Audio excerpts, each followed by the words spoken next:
Hi, everybody. This is the Catholic Esquire. I know many of you are probably sick and tired of hearing about church politics and going over ad nauseum, all the bad things happening in the Vatican. And I am too. And there's plenty of people talking about it out there. So I thought I'd take a break this week and talk about something else that I think is important and really distinguishes the traditional Latin Mass from the new Mass. And that is silence. Silence. That's right. Silence. Well, let me explain what I'm talking about here. Now, I don't know about you, but when I would regularly attend the new Mass, one of my biggest problems, annoyances, and this was even before I went to my first traditional at Mass, one of my biggest annoyances was the way people insisted on talking, especially before the Mass and after the Mass, and even during the Mass, especially with that sign of peace. They start talking again.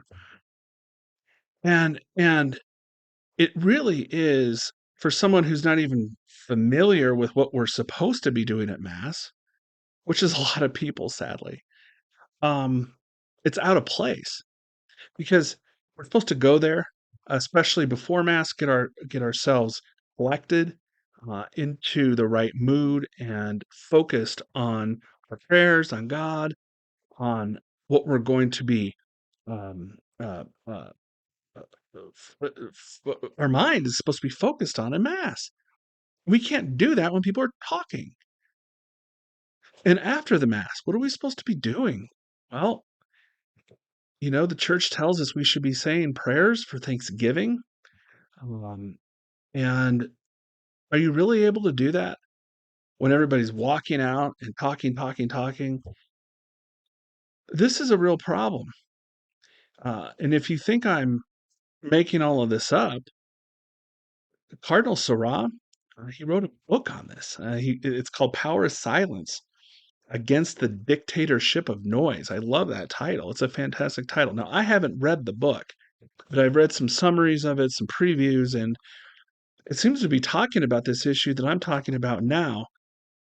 Although I'm really specifically talking about the Mass itself here. Because remember, at least in my opinion, one of the things about Mass that should be taking place is putting away the outside world, getting away from the outside world, the chaos, the noise, the never ending barrage of information and people jibber jabbering and filling your brain with information, whether it's on your phone or it's someone talking to you, whatever, you want to get away from that and have the opportunity to talk to God directly. Now, I can think of two instances when I attended the new Mass regularly. It really stood out to me, and I never forgot it because it was so annoying and it was so disruptive. And since I go to traditional at Mass, I've never had these problems anymore. After Mass one time, I was sitting there praying, my hands folded. I was kneeling on a kneeler at a pew, obviously praying, and some man comes up, very, not even a close friend or anything, just a guy I knew at church, just comes up and starts talking to me and about nothing important.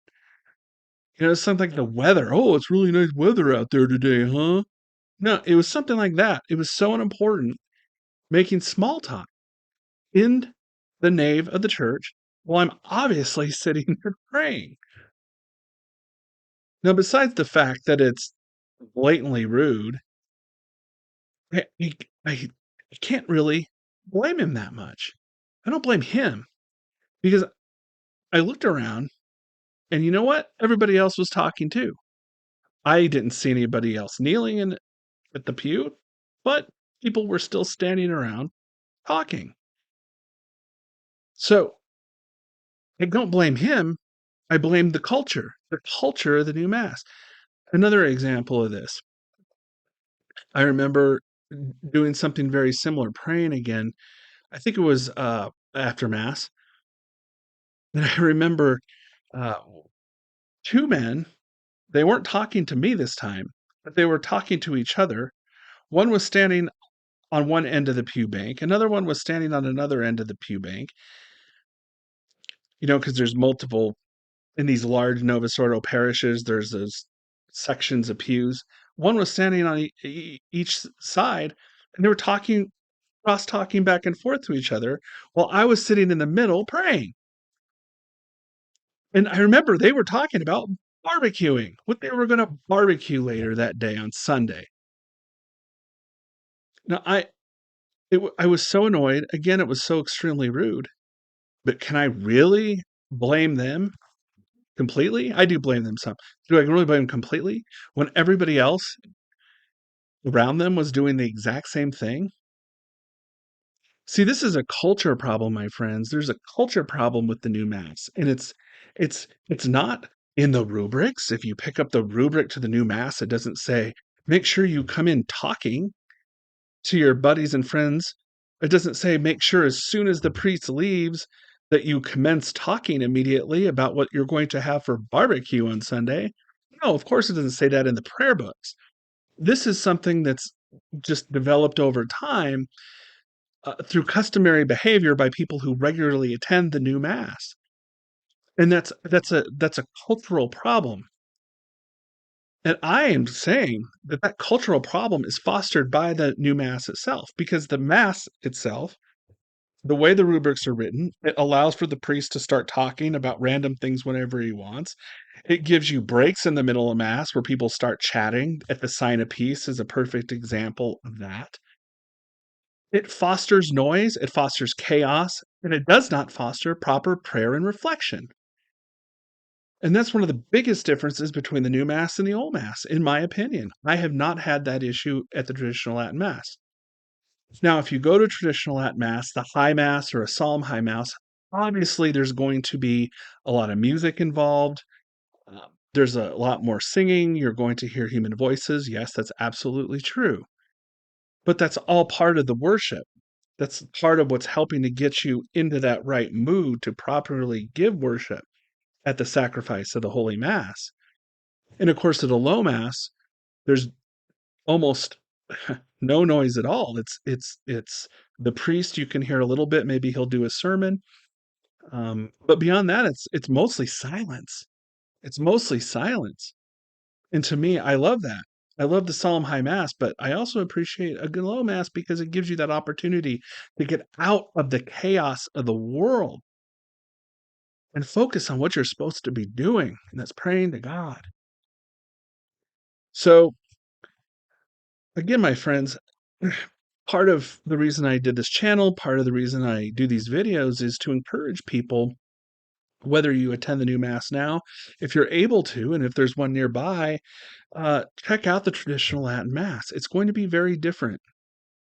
And this really does go back to the faith and what we believe.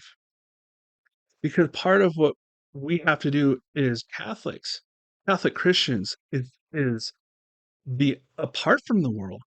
We're in the world, but we're not of the world. We have to be separate from that. We have to be in the city of God, not in the city of man. And part of that is separating ourselves, giving ourselves and our families the opportunity to step away from all this chaos. And yes, that means stepping away from people you may like and love who insist on chatting, chatting, chatting, chatting, chatting, and never stop talking. Now, that doesn't mean you can't have fellowship. Of course, I like the donuts and coffee after mass just as much as anybody else. But that's properly done outside of the sanctuary and the nave where the people are there for the sacrifice of the Holy Mass. That's in the church basement or outside or somewhere else. That's fine. I'm talking about before Mass, and I'm talking about after Mass, and certainly during the Mass. If you think this is useful, let me know. Again, maybe check out the book from Cardinal Sarah on silence. At some point, I do want to read it, but my stack of books to read is like that high right now, and it's just very little time to get through all of these things I need to read. But it's in the list. If this video is helpful, please share it. Please subscribe to the channel. I appreciate your watching these, and I hope it's useful. Thank you, and God bless.